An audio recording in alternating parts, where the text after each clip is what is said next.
Hello everyone, this is John Dunlop, and in this video I'm going to show you how I went about creating the sad fish, which is this fish right here.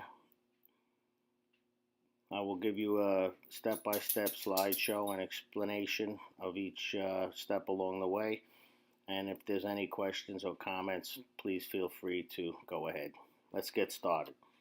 It all started with an idea one day, and I made these couple of sketches in my free time on some scrap paper. Then it was time to turn these sketches into a real project. Taking 4x8 sheets of steel, 22 gauge, I cut them down into strips about 4 inches wide, and then I took and I marked them from the center out. Getting a little ahead of myself. So here you see where I marked them, and at that point I used my nylon hammers and hammered them on each X and curved them into the shape that you see here. Making these cylinders one after another, I just started to stack them on top of each other. Putting one inside the other, and then the next one inside the other. And little by little, they would get smaller along the way. At this point I said, I thought to myself, this fish might be bigger than I intended. Put a steel piece of rebar, I attached it right through the bottom and all the way to the top. So the weight of the fish is not just sitting on the bottom, it's sitting all, through the whole fish. This is a stand I made so that it's, more usable to assemble this fish. You need a place to hold it. After, repeatedly adding these rings, this is the body that I came up with. Now, using oak tag to mark out the fins, I continue to create the tail. 1/4-inch rod and pieces of sheet metal. I hammered them, tacked them together, and that's the tail. Attaching the tail to the body, using whatever filler I need to weld it along. As you see, I have a small shop. Now we use oak tag to mark out the face and the fins.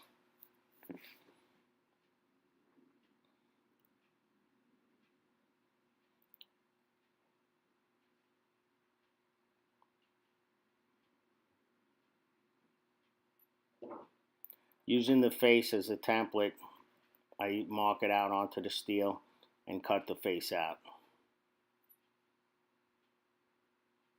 I use oak tag all the time.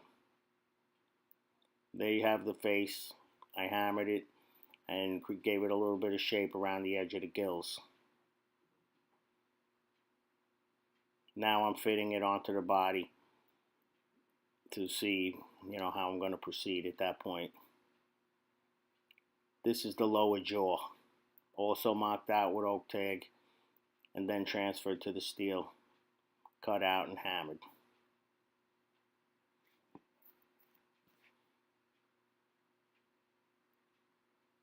And that's the face laying on the bench.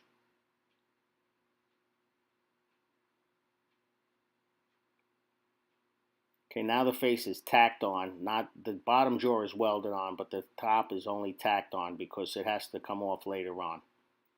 I'll explain that as we go.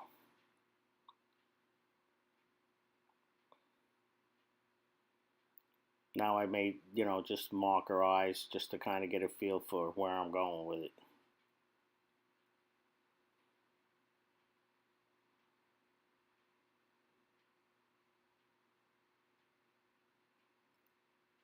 Just beginning the upper fin, I use 1/4-inch rods and oak tag, and then transfer it to the steel and make the pieces for the fin. Piece of rod, piece of fin, piece of rod, piece of fin. Trying to give the fin a little bit of a fluctuation so that it looks, real. I don't want it to be straight and stiff. It needs to kind of flop back and forth.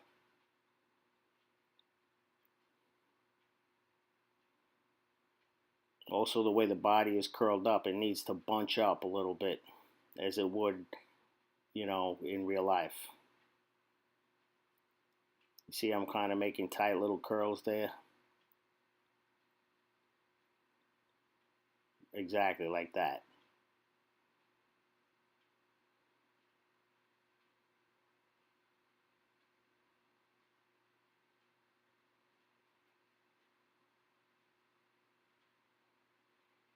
Okay, with the fins completed,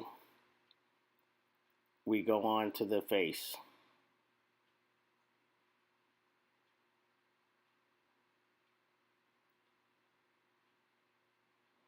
The side fins were created the same as I did the tail and the upper fin.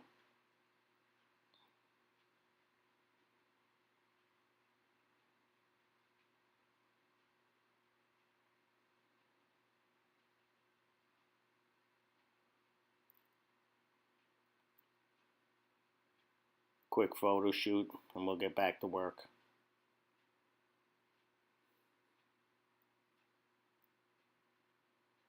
See, I put the lower fins on too.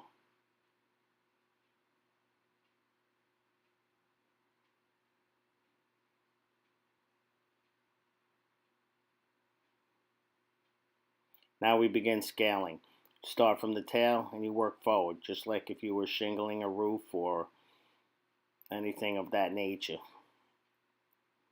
I went to a machine shop and had two 4x8 sheets of steel, two 22 gauge, punched into 1.25 inch slugs. Probably used about 2,000 scales. And you just keep going. Flip them over, do one side, flip them over, catch up with the other side, one tack at a time. You really have to want it. Then you get it all the way to the front like that. Now you have to take the head off so you can get the scales under the gills. See how I want to get that little spot under the gills. So we take the head back off and we scale right to the edge. See that spot? We need to get all in there.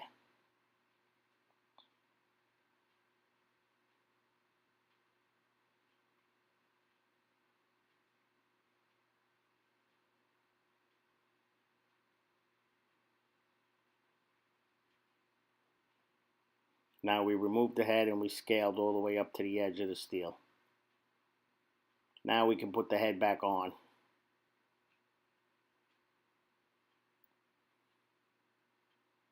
As you can see, it makes a pretty cool little pattern on the inside as well.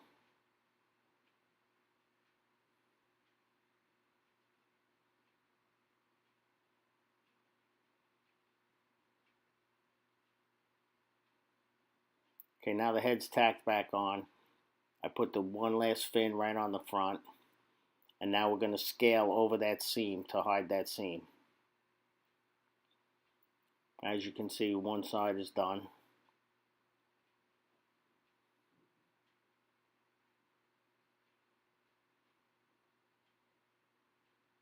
And the other side still has to be done. As you can see, also the fin has a nice curve to it. It gives it a lot of a life. Here we have the lips already on. Again, I marked them out with oak tag, cut them out, and hammered them to give them some shape and texture. Tacking them in place, I feel like they make a real big difference.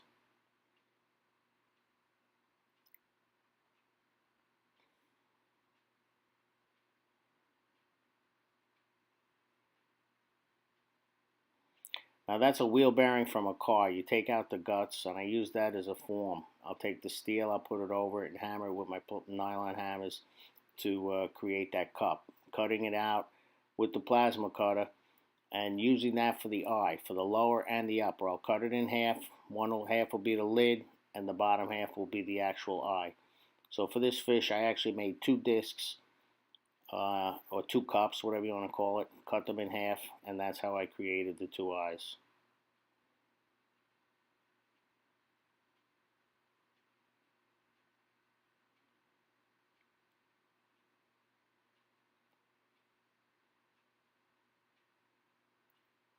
At this point, I figured I'd call him the sad fish.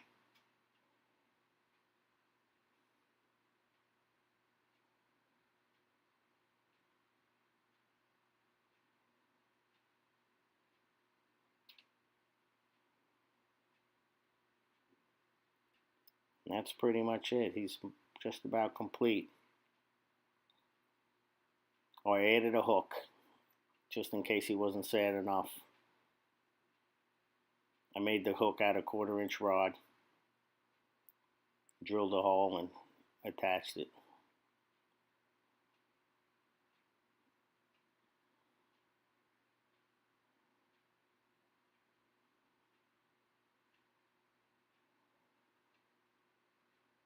And took a selfie.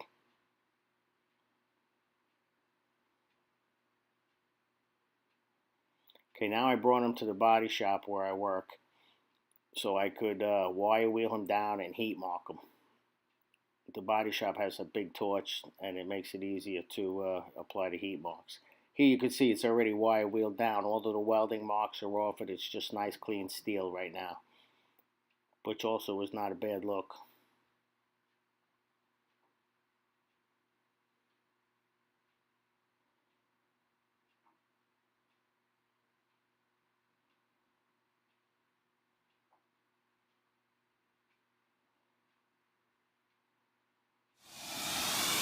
Now taking the torch, I just gradually go over the fish and the heat marks pretty much take care of themselves.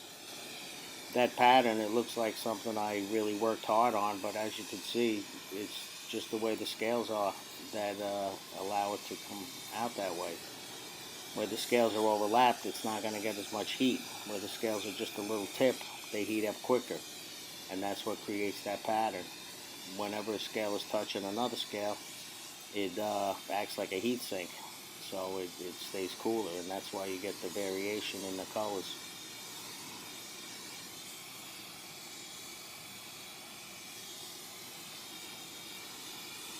So after going over the whole fish and adding color to the fins and the face, and to me that's what it's all about.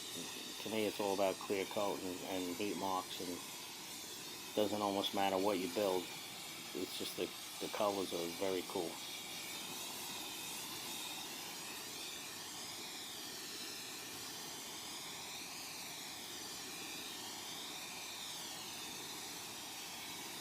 Everyone comes out different.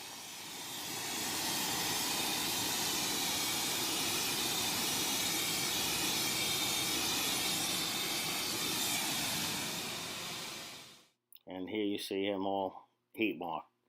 Now I brought him home and I clear coated him.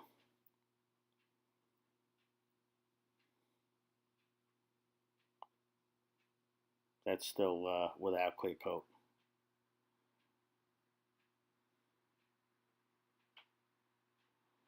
Now he's clear coated. You can see the colors even come out brighter, darker, they pop.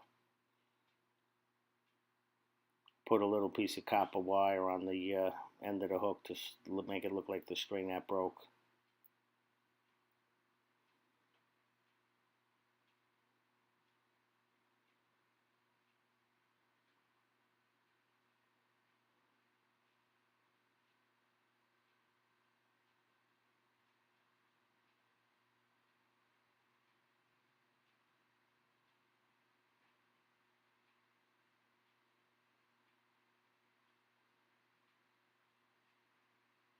And that's it. That's a quick description of how this fish was created.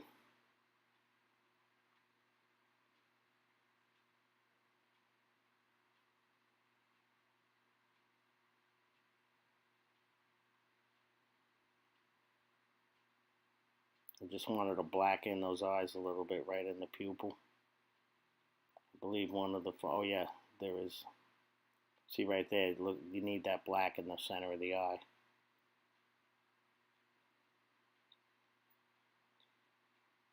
That was Take Your Fish to Work Day. Now he has the black in the eye and he's all set. He's at the library where he will be for the remainder of the summer of 2017. And from there, who knows where he's going to go. And I'll be working on some new stuff. I hope you guys enjoyed my videos. I look forward to any feedback, comments, or questions. I'll be glad to explain anything in further detail. And thank you for watching.